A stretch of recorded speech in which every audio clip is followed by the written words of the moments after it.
पर दिन ज्यादा निकम्मे होते जा रहे हो।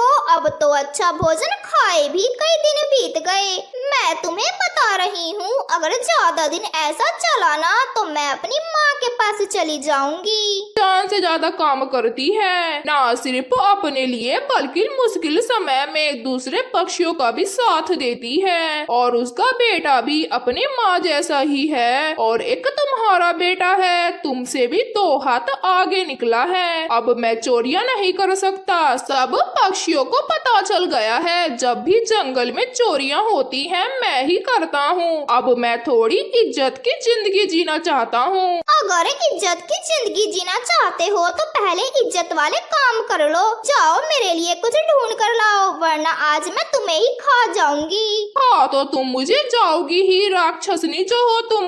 वो मैं नहीं जा सकता, सारी जिंदगी मैंने काम नहीं किया। तुमसे शादी से पहले तो मौजों में था, जिस पक्षी से मर्जी मांगकर खा लिया करता था। तुमसे शादी करके तो मेरी जिंदगी ही नाश हो गई। तुम्हारा बोझ तो मैंने मुफ्त में ही गले में डाल लिया।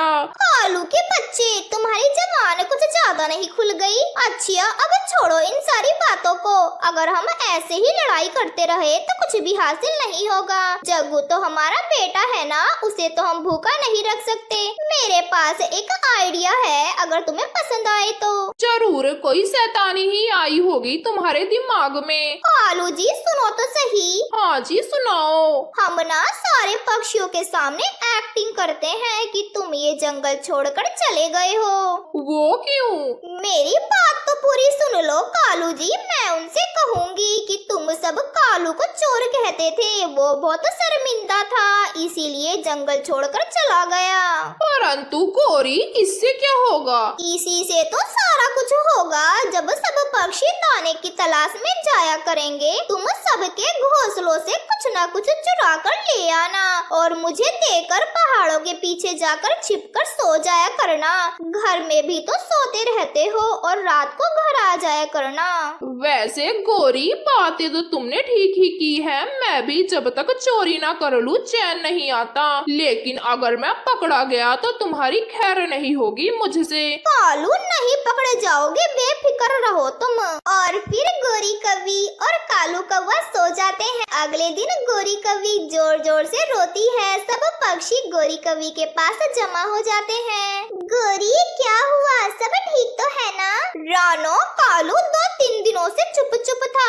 वो तुम सबसे बहुत शर्मिंदा था, कहता था मैं सबकी नजरों में चोर बना हूँ, मेरी कोई इज्जत नहीं किसी की नजरों में। अब मैं ये जंगल ही छोड़ दूंगा। मैंने तो कहा था मुझे भी अपने साथ लेकर जाना, मैं तुम्हारे बिन जी नहीं पाऊंगी। तो कहने लगा कि वो मेरा और जग्गू का बोझ बर्दाश्त नहीं कर सकता, इसीलिए कल रात से ही कालू घर नहीं आया। मुझे पूरा विश्वास है कि उसने जंगल छोड़ दिया। अब मेरा क्या होगा?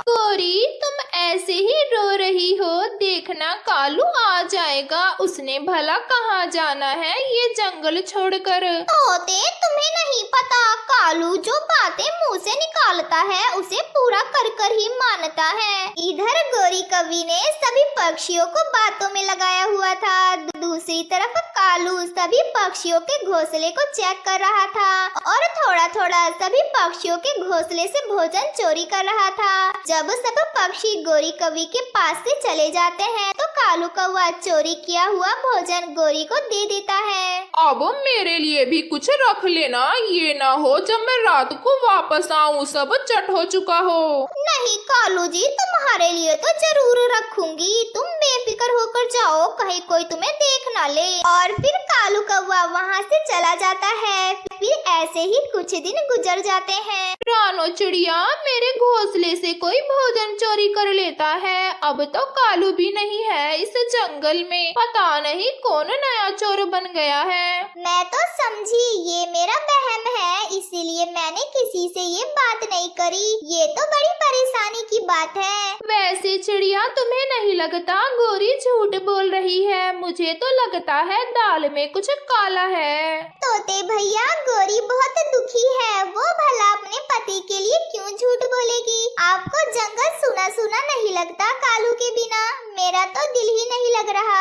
ऐसा लगता है कहीं से कालू आ जाएगा और मुझसे दाना मांगेगा। कुछ भी हो, कालू चाहे निकम्मा था, कामचोर था, लेकिन हमारे जंगल की रौनक कालू से ही थी। चिड़िया, कहती तो तुम ठीक हो, मेरा भी जी उदास है कालू के बिना, लेकिन मुझे कुछ गड़बड़ लग रही है। फिर तोता अपने घर चला जाता है। कुकू, क्या कर रहे हो? कुछ नहीं, मैं बस पानी पी रहा था। कुकू यार, तुम हर टाइम अपनी मम्मा के साथ काम करवाते रहते हो, कभी खेल भी लिया करो। मैं खेलता भी हूँ, लेकिन पहले अपनी मम्मा के साथ काम करवाता हूँ। ये लो आम खाओ, बड़ा मीठा है। नहीं, मुझे भूख नहीं, मैं अभी घर से दाना खा कर आया था। तुम हर टाइम दाना खा खा कर बोर नहीं होते? मैं तो हर रोज मजे मजे की चीजें खाता हूँ। आजकल तो मैं फल ज्यादा खाता हूँ। मेरे पापा बहुत मेहनती हो गए हैं, वो हमारे लिए रोज रंग बिरंगे फल लाते हैं। और तुम्हें पता है, वो सारा दिन काम करते हैं और रात को बहुत देर से आते हैं घर। कभी कभी तो मैं उनसे मिल ही नहीं पाता, लेकिन खैर है, मैं उनसे मिल नहीं पाता। भोजन तो मजे मजे का खाता हूँ ना। अच्छा, मैं चलता हूँ, मुझे देरी हो रही है। मेरी मम्मा मेरा इंतजार कर रही होगी। तुम तो अपनी मम्मा की कुछ ज्यादा ही चिंता करते हो। जाओ, मैं किसी और को ढूंढ लेता हूँ खेलने के लिए। फिर कुकू वहाँ से चला जाता है। जब कुकू घर जाता है तो तोता फिर से वहाँ पर आया हुआ था। मम्मा, आप परेशान क्यों हैं? बेटा, जंगल में चोर घुस आया है, वो सब पक्षियों के घोंसलों से भोजन चोरी कर रहा है। चिड़िया, जब कालू था इस जंगल में तो हमें ये तो पता था कि उसने ही चोरी की होगी। अब जब से कालू जंगल छोड़कर गया है, हमें तो पता ही नहीं चल सकता कि चोर कौन है। लेकिन कालू अंकल तो जंगल में ही है। कुकू, तुमने देखा है कालू अंकल को? नहीं मम्मा, देखा तो नहीं, लेकिन जग्गू बता रहा था कि उसके पापा बहुत मेहनती हो गए हैं। वो सारा दिन काम करते हैं और देर रात को घर वापस आते हैं, उसके लिए ढेर सारे फल लेकर। तोते भैया, इसका तो ये मतलब है कि गोरी और कालू ने हमें फिर से धोखा दिया है। उन्होंने हमें धोखा नहीं दिया, बुद्धू बनाया है। मैं सब पक्षियों को इकट्ठा करता हूँ, हम उन्हें समझाते हैं कि कोई भी पक्षी अपने घोंसले में भोजन न रखे। फिर कालू और गोरी को पता चलेगा अपनी होशियारी का। और फिर तोता ऐसा ही करता है। अगले दिन सब पक्षी अपने अपने घोंसले में थे, क्योंकि सबके पास कुछ न कुछ था खाने को। जब कालू आता है तो ये देखकर परेशान हो जाता है कि कोई भी पक्षी अपने घोंसले से बाहर क्यों नहीं गया। कहीं किसी को शक तो नहीं हो गया? वो सीधा गोरी कवि के पास जाता है। गोरी, आज तो कोई पक्षी अपने घोंसले से बाहर ही नहीं गया। मुझे तो डर लग रहा है, कहीं किसी को कुछ पता तो नहीं चल गया। कालू जी, एक तो तुम वहम बहुत करते हो। अगर किसी को कुछ पता चला होता तो हमसे पूछता ना। वैसे भी आज मेरे पास काफी भोजन पड़ा है, तुम कल चोरी कर लेना।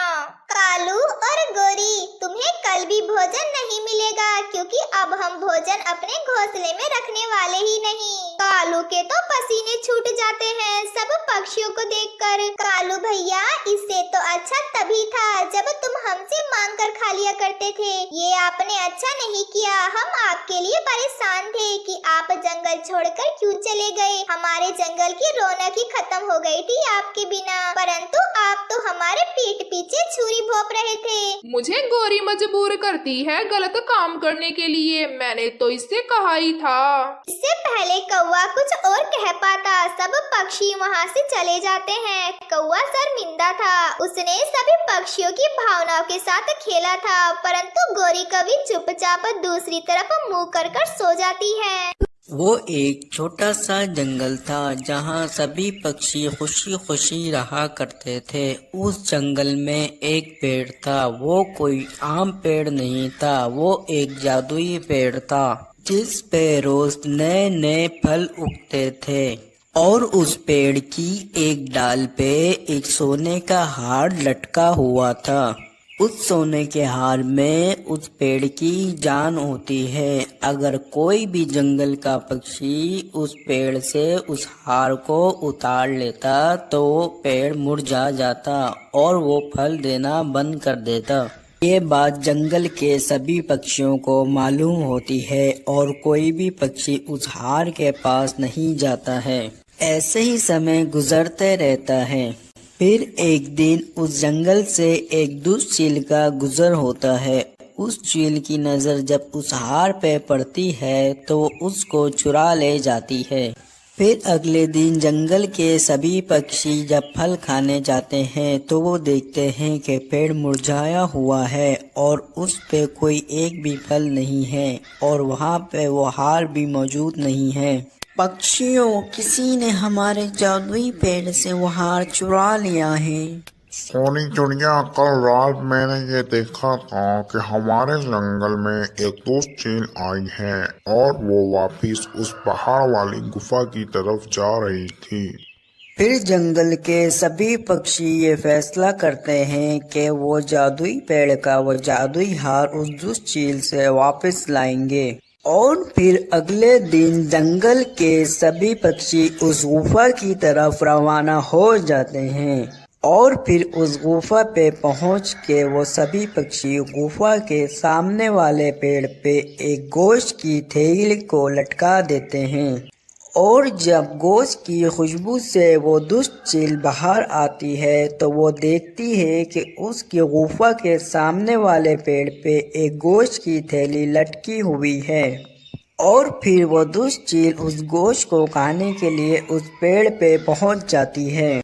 इसी मौके का फायदा उठा के कालू कौवा उस गुफा के अंदर पहुंच जाता है। और जब कालू कौवा हार उठा के वापस आ रहा होता है तो वो दुष्ट चील उस गुफा के गेट पे पहुंच जाती है। उस दुष्ट चील को देख के कालू कौवे की तो हवाइयाँ निकल जाती हैं और वो डर के मारे अपनी आंखें बंद कर लेता है। कालू कौवे को ये लगता है कि ये उसका आखिरी समय है और फिर वो दुष्ट चील कालू कौवे को खाने ही वाली थी कि जंगल के बाकी पक्षी उस दुष्ट चील के सर पे जोर से डंडा मारते हैं और फिर वो दुष्ट चील वहीं पर ही बेहोश हो जाती है। फिर जंगल के सभी पक्षी वहां से भाग जाते हैं और अपने जंगल पहुंच के वो जादुई हार उस जादुई पेड़ पे डाल देते हैं। जादुई हार डलते ही वो जादुई पेड़ फिर से रंग बिरंगे के फल देना शुरू कर देता है। ये देख के जंगल के सभी पक्षी बहुत खुश होते हैं और फिर वो खुशी खुशी अपनी जिंदगी गुजारने लगते हैं। दोस्तों, इस कहानी से हमें ये सबक मिला है कि हमें कभी भी किसी भी परेशानी से परेशान नहीं होना चाहिए और हर परेशानी का डट के हिम्मत से बहादुरी से मुकाबला करना चाहिए।